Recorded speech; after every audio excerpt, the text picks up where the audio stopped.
اعوذ باللہ من الشیطان الرجیم بسم اللہ الرحمن الرحیم الحمد للہ والصلاة والسلام علی اہلہا الحمد للہ الذی جعلنا من المتمسکین بالقرآن الکریم وبولایت امیر المومنین وائمۃ المعصومین علیہم السلام.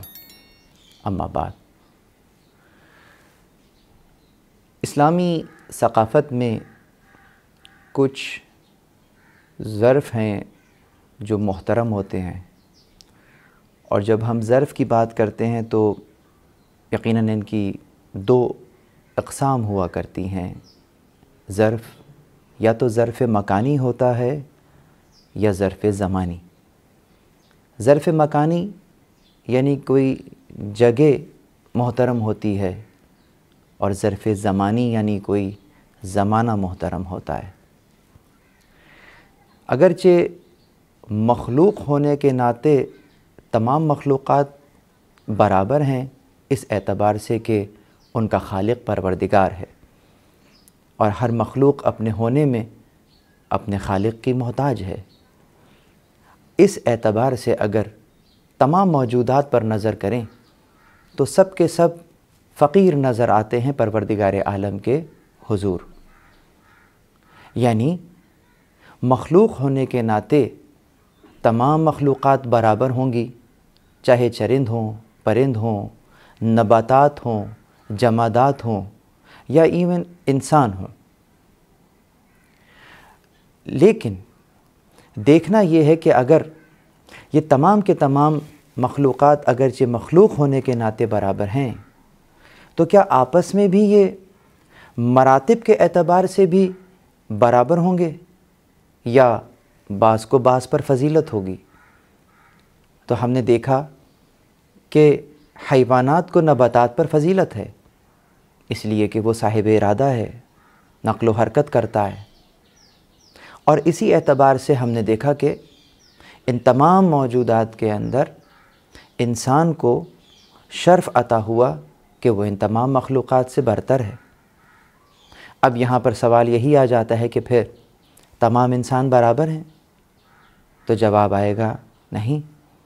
انسانوں میں پروردگار عالم نے کچھ انسانوں کو نبوت کے لیے چنا ہے.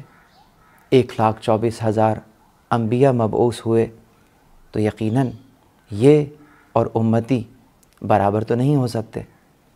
اب سوال یہ پیدا ہوتا ہے کہ کیا یہ تمام انبیاء برابر ہیں؟ تو پھر قرآن کریم اس انداز سے جواب دیتا ہے تلک الرسول فضلنا بعضهم علی بعض. ہم نے ان رسولوں کو بھیجا ہے اور بعض کو بعض پر فضیلت دی ہے.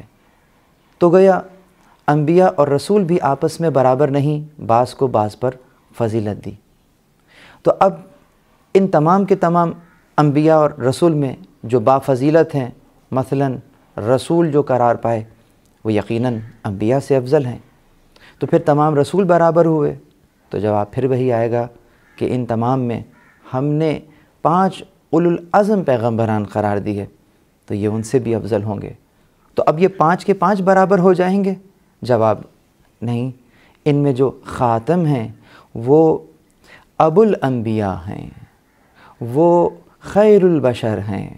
تو اس اعتبار سے ہم نے دیکھا کہ پروردگار عالم نے ہر موجود اور ہر مخلوق کے اندر اپنا ایک کمال رکھا ہے، اور وہ مخلوق اپنے اس کمال پر ہمیں نظر آتی ہے. بالکل یہی انداز اس نے دیگر موجودات کے لیے بھی اپنایا ہے کہ اگرچہ جس گھر میں ہم رہ رہے ہیں وہ بھی ایک لکڑی، پتھر اور شیشے کا بنا ہوا گھر ہے، اور اسی کے برابر میں ایک اور مکان ہے کہ جس کو نسبت پروردگار عالم سے ہے، مسجد ہے. ظاہری اعتبار سے دونوں مکان ایک جیسے ہی نظر آئیں گے، لیکن وہ کیا شے ہے کہ جو اس گھر کو عام گھروں سے جدا کر دیتی ہے؟ تو جواب یہ ہے کہ چونکہ وہ گھر منسوب ہے پروردگار عالم سے، یہ نسبت اس کو وہ شرف دیتی ہے کہ اس کے حقوق جدا ہیں، اور ہر ایک کے گردن پر یہ حق ہے کہ اس مکان کی اہمیت کو سمجھتے ہوئے اس کی تقدیس کرے، اس کی اہمیت کو اجاگر کرے. اس اعتبار سے ہم نے دیکھا کہ یہ نسبت موجودات کو اس اعتبار سے جدا کر دیتی ہے۔ حرم میں بھی یہی معاملات ہیں، یعنی کہ کچھ ظروف جن کو ہم نے محترم کہا، ظرف زمان ہو یا ظرف مکان، کسی سبب محترم ہوتے ہیں، اگرچہ مخلوق ہونے کے ناطے برابر ہیں، لیکن کچھ فضیلتیں، کچھ نسبتیں ایسی جڑ جاتی ہیں، چاہے ظرف زمان سے ہوں یا ظرف مکان سے، جو ان کی فضیلت کو دو چند کر دیتی ہیں۔ مثلا ظرف زمان ہی میں اگرچہ تمام ایام برابر ہیں، لیکن اس نے چند ایام کو با فضیلت قرار دیا۔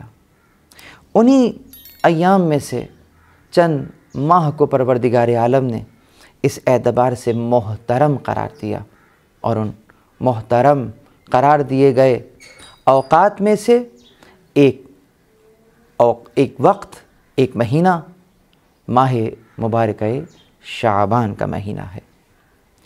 شعبان یعنی اس اعتبار سے با فضیلت ہے کہ اگر ایک حدیث ہمارے پاس فقط ہوتی اور باقی حدیث اس کی شان میں نہ بھی ہوتی، تو بس وہ ایک حدیث جو ہمارے پاس موجود ہے وہ اس کی فضیلت کے لیے کافی ہے۔ کہ آپ نے رسول اللہ صلی اللہ علیہ وآلہ وسلم نے فرمایا کہ ماہ مبارک شعبان کو دیگر مہینوں پر ایسی ہی فضیلت ہے کہ جس طریقے سے میری فضیلت دیگر انبیاء علیہم السلام پر ہے۔ اللہ اکبر! گویا یہ مہینہ جس کی نسبت رسول اللہ سے جڑ رہی ہے، اگر یہی حدیث ہمارے پاس فقط ہو تو اس کی فضیلت میں ہمیں کسی اور دوسری حدیث کی ضرورت باقی نہیں بچتی ہے۔ جس مہینے کی نسبت ہی رسول اللہ سے جڑی ہوئی ہو، جو کہ افضل الانبیاء ہیں، جو کہ وجہ تخلیق کائنات ہیں۔ اب دیکھنا یہ ہے کہ آخر اس مہینے میں ایسا کیا راز چھپا ہے کہ رسول اللہ نے اس مہینے کو خود سے تشبیہ دی ہے۔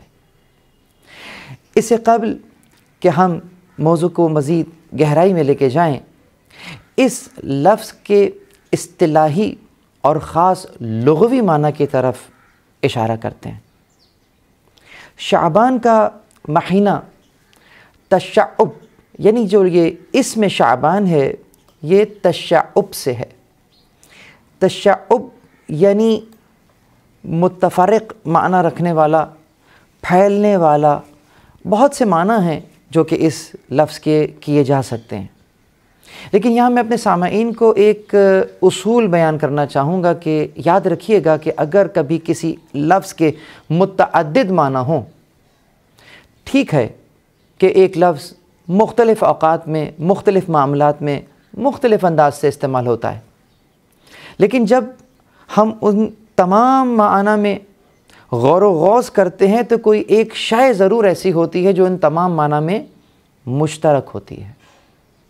شعبان کے ساتھ بھی یہی معاملہ ہے کہ اس کے متعدد معنی اگرچہ ضرور ہیں، لیکن ان تمام معنی میں ایک شے ایسی لطیف ہے کہ جو تمام معانی میں مشترک قرار پاتی ہے۔ مثلا تشعب، اگر شعبان تشعب سے ماخوذ ہو تو اس کا مطلب ہوتا ہے پھیلنا اور عام ہونا۔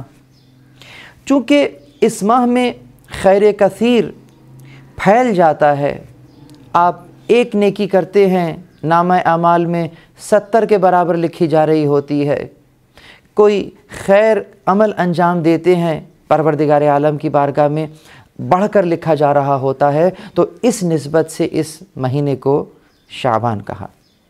یہ ایک معنی ہے۔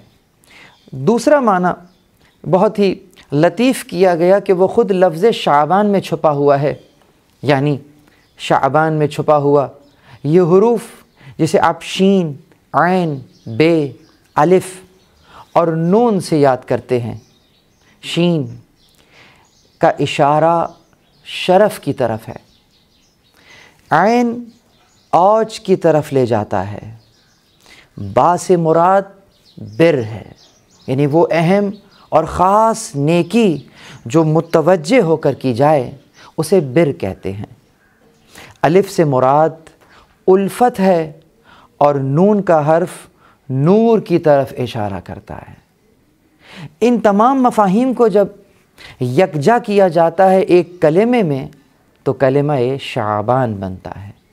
تو اس اعتبار سے اس میں شرف بھی ہے، اس میں اوج اور بلندی بھی ہے، اس میں با کی بر بھی ہے، اس میں الف سے الفت بھی ہے، اور اس میں نون سے نور بھی چھپا ہوا ہے۔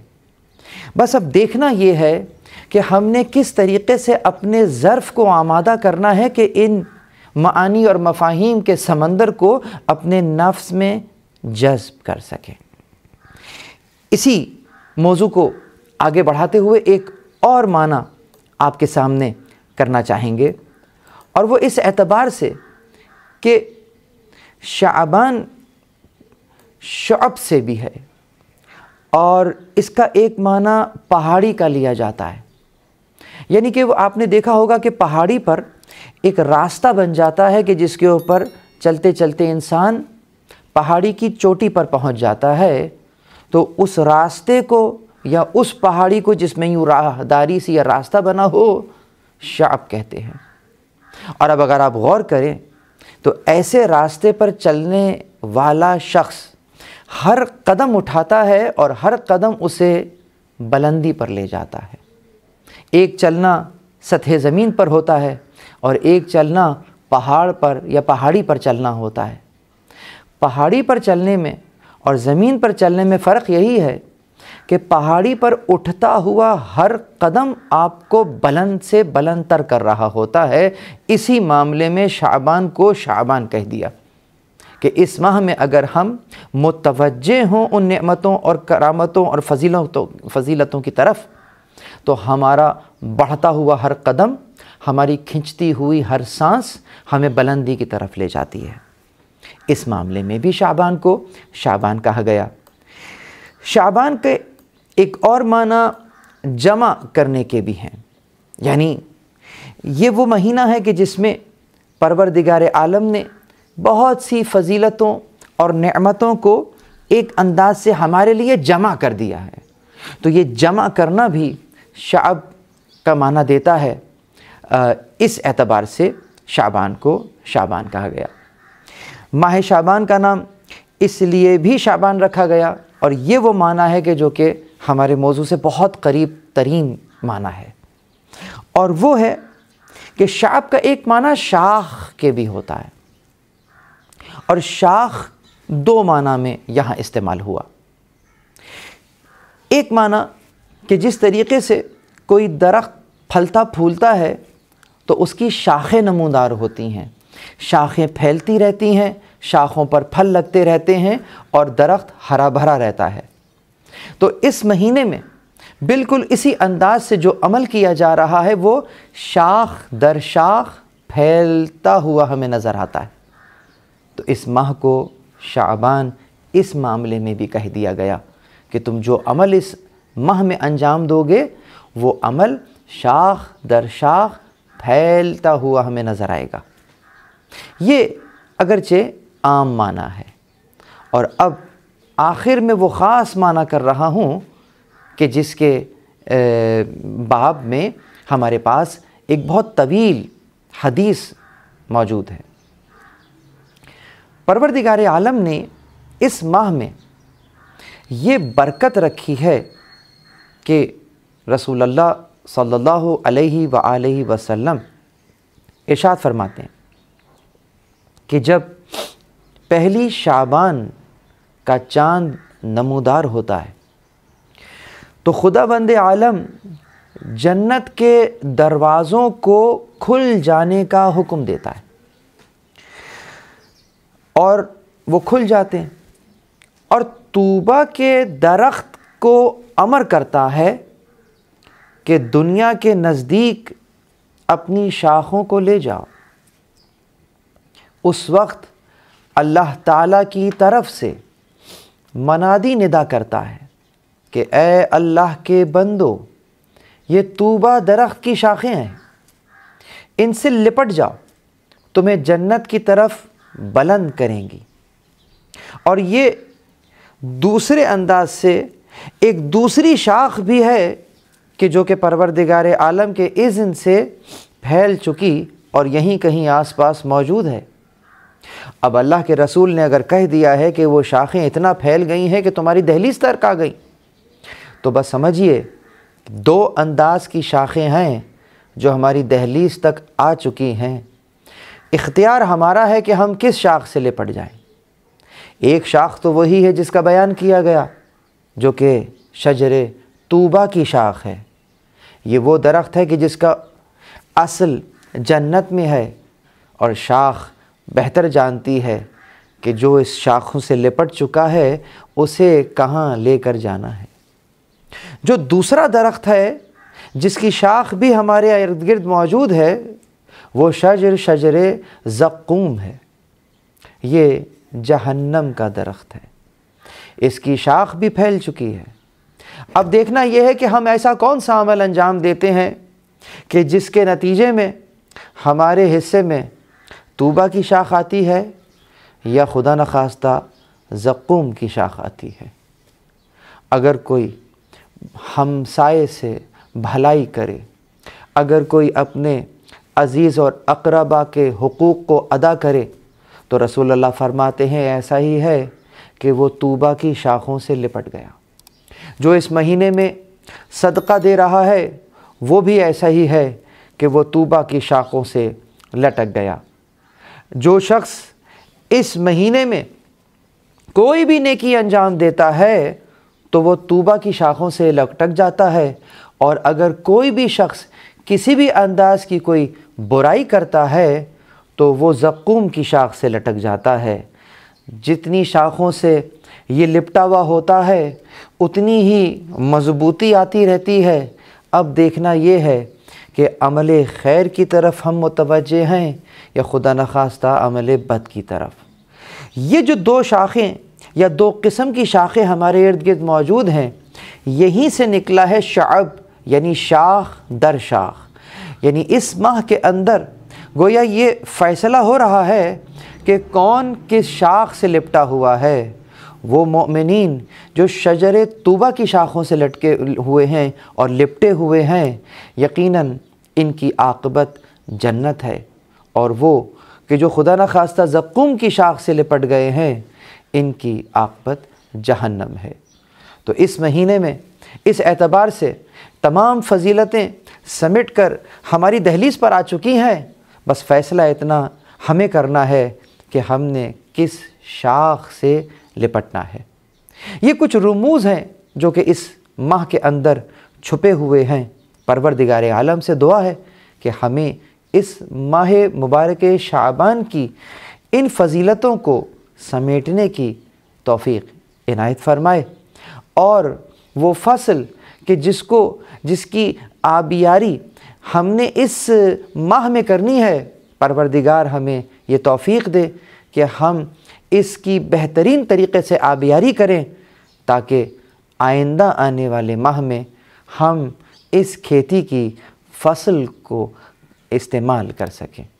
وآخر دعوانا ان الحمد للہ رب العالمین، والسلام علیکم ورحمۃ اللہ وبرکاتہ۔